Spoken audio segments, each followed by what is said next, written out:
ex MLA Y Antas Khana Nepal Soba Waqf Board ki chairman oina haplakpada All Kwakta Youth Voluntary Organization All Maitai Pangal Youth Association AMPYA amadi All Kwakta Youth Voluntary Organization Student Wing na taramna okpaga loinana palibalengak pu thagatli haina AKYBO Student Wing ki President MD Anis Khan aribamna Kwakta Bazar da pangthoka paugi mifam amada fongdokre mahakna makhatana paugi mifam atuda fongdokibada Waqf Board ki wat hauriba members sing athubada lengak na happy loinana walhauriba members sing haplakpada Imphal dagi kilometer nifu hena lapma leidiba maitai pangalna chada kunthra hena tariba Kwakta dagi member hapiu amadi Waqf Board asida non muslim lengak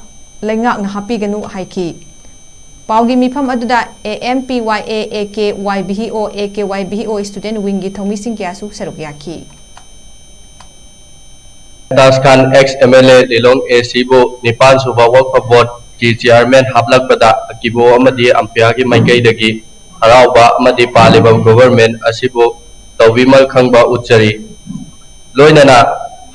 wadauriba member sing so athubada happy naba amadi haplak pa matamda Imphal dagi kilometer nifu nipal lap na leiriba maitai pangalna chada kunthra na khundariba Kwakta dagi so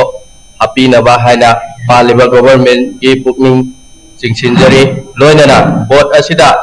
non muslim yawan bidanaba paliba government da ampya amadi akibogi maikai dagi